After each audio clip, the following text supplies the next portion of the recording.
week, we're going to read about and explore the technological context of social entrepreneurship, and we're going to get started on Project 2. You asked some fantastic questions on Packback last week, and I want to share a few that connect to our focus this week. First, Sebastian asked, how do social enterprises affect our digital landscape today? Second, France asked, what companies are good examples of social enterprise and positive impact during the pandemic? I'll share a few in this overview video, and I hope you can think of others. And finally, Allison asks, what's the connection between creativity and social entrepreneurship? These are great questions to consider this week. Chances are that you have on your desk, in your pocket, computing and networking power that we couldn't have imagined 15 years ago. A lot of my work focuses on digital spaces and the ways in which technology is changing how we live, we work, we play, we interact, and more. In July 2017, less than 3 years ago, NPR had a story about the fact that 24 million Americans in rural areas don't have access to broadband internet service. The reporter described families where a parent would have to drive the kids into town and sit outside a McDonald's or a library, some space that had Wi-Fi access, so the students could do and upload their class homework. The pandemic context we've been living in has definitely exacerbated connectivity issues for all of us as we rely on reaching out, connecting, learning, and working via Wi-Fi and our devices, or in some cases, our lack of internet access or our lack of digital tools to do the work we need to do. As of March 31st, 2020, just a couple months ago, the last time Facebook published company statistics, there were 2.6 billion daily monthly users on Facebook. If Facebook were a country, it'd be the largest on earth. And this number is up about 1 billion from a year earlier, 2019. And this rise in users may be directly connected to the pandemic and the fact that people need to connect online. And this is just Facebook. TikTok is exploding right now, and Instagram is maintaining a strong user base. But think about those 24 million Americans who don't have good internet access. And also think about the fact that based on World Bank statistics, only 7% of the population in Burundi has access to electric power. It's 8% in Chad and about 80% in India. As you look at the cases for this week, I'd like you to think about two things. First, how social entrepreneurs leverage technology to make change in the world. And also, second, how social entrepreneurial activities and initiatives might help us address issues related to access to power, technology, and digital connections. In this video, I'll first discuss creativity and social entrepreneurship by first sharing some creativity cases, and then second by sharing some creative processes. Then I'll preview our week 3 readings, Case and Spark, and describe our Project 2 work.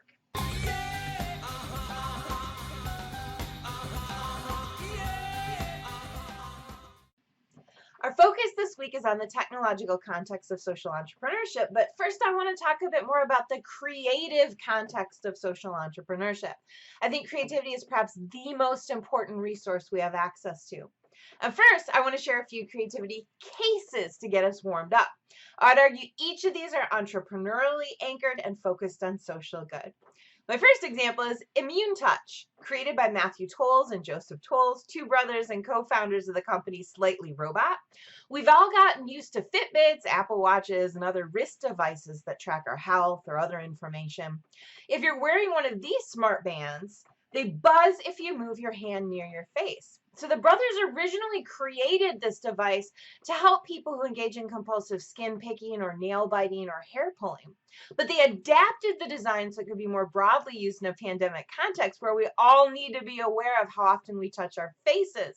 And the band helps train us to be more aware of this and to stop doing it so much. A second example, Steve Brooks, a designer in London, created Hygiene Hook. It's a door hook that you can easily keep in your pocket and use to open doors without having to actually physically touch the doors.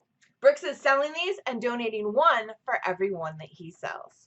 And entire industries are getting involved in innovating around the coronavirus. For instance, we know that testing for COVID is crucial for us to understand where and how it's spreading. But in the US, we don't have a national supply of swabs to test with. Existing swabs are primarily manufactured by two major companies, just two in the US and Northern Italy.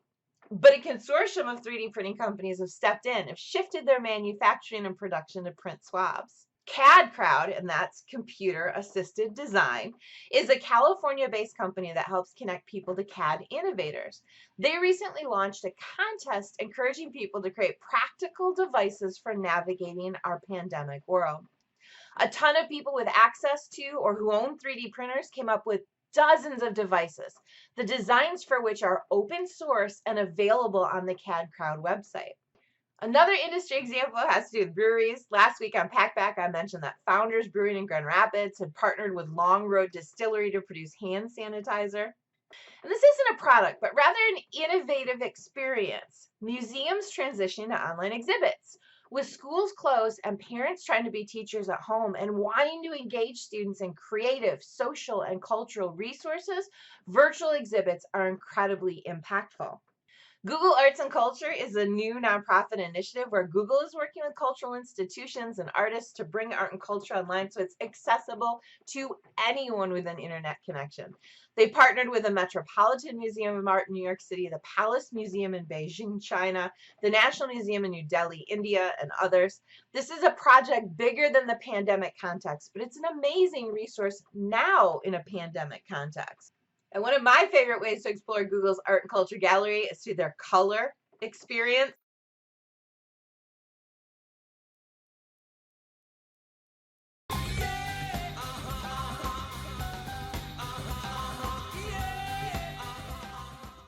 I would argue each of these are creativity cases, specifically examples of innovation for a critical moment and examples designed for social good.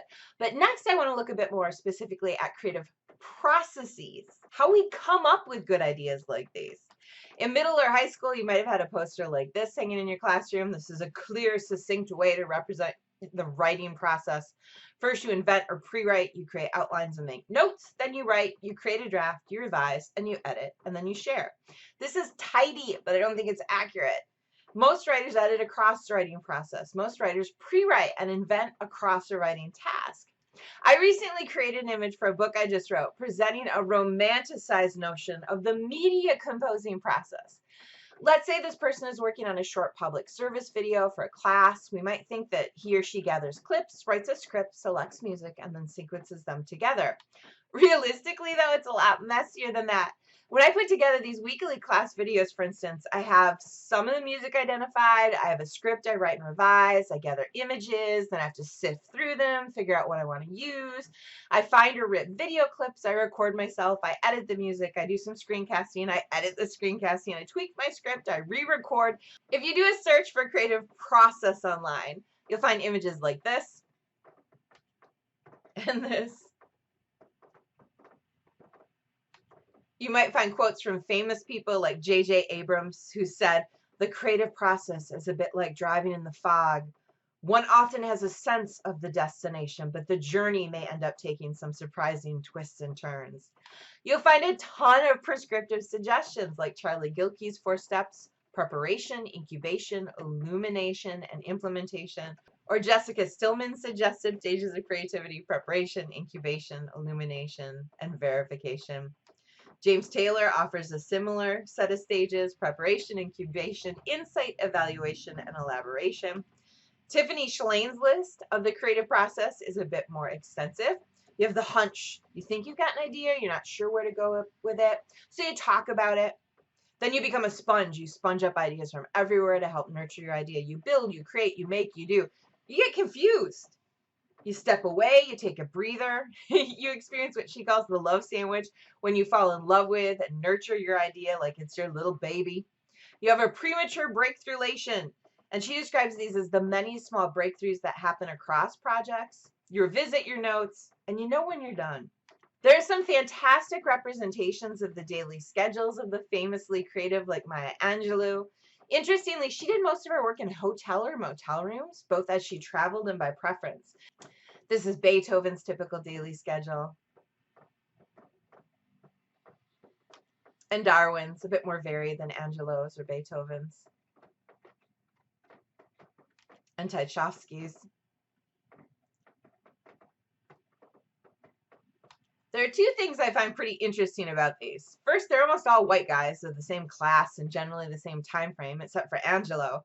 Second, all these people work before the internet and the web and social media. I wonder what sort of influence these technologies have had on today's famously creative people. In a recent article in Campaign magazine, a US-based magazine for advertisers, Oliver McAteer wrote about how COVID context is changing creative processes. He describes how typically creating ad campaigns involve getting insights from customers, engaging in rounds of brainstorming and developing testing ideas, editing, finalizing, testing again, and finally producing a campaign.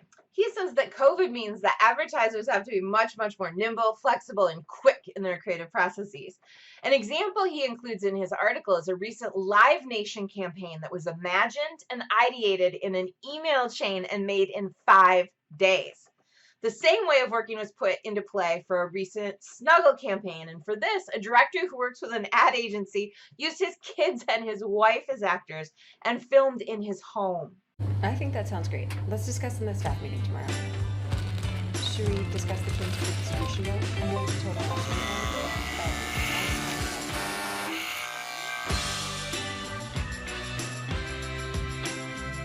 What I hope these cases and these creative process examples show is that creativity is organic. It lives, it breathes, it changes shape, it's learned, it takes practice. It isn't one set process.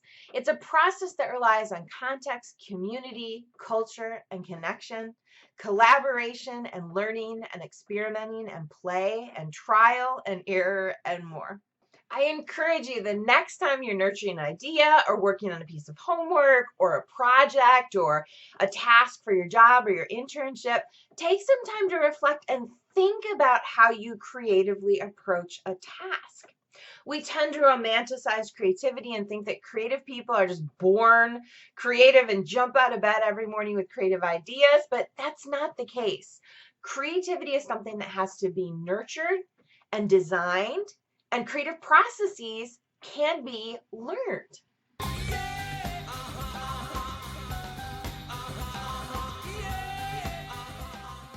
So while you're reflecting on your own creative capacity and processes this week, we'll be exploring the technological context of social entrepreneurship. We'll read a piece by Ashoka. Ashoka is, according to their website, the largest network of social entrepreneurs worldwide.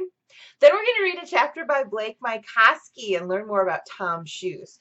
Technology is one resource that social entrepreneurs rely on, but there are many other resources critical to successful initiatives. And in this chapter, Mykoski talks about the technological and the other resources he needed to tap into to establish Tom's. The next 3 pieces are cases, and they're all short videos that help explain our contemporary social and digital media landscape. And finally, for this week, we have 2 sparks. The first is an example of leveraging digital media for social good, the Free Rice Project. The second spark is actually a set of 5 profile pieces. Read at least one of the 5. Each of these are examples of the type of writing that you're going to do for Project 2.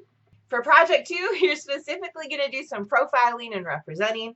You're going to identify a social entrepreneur you find interesting, research and find out more about them and their background and how they've worked to improve the world, and write an article formatted profile piece. If you know someone engaged in social entrepreneurial projects, you might interview them and write an interview-based profile. And some of the cases for this week are examples of interview-based profiles. If you're interested in someone we've maybe briefly read about in class or talked about, or someone you have in mind, you can explore their Twitter, you can look at their LinkedIn profile, you can read articles by and about them, and you can create a research-based profile for Project 2.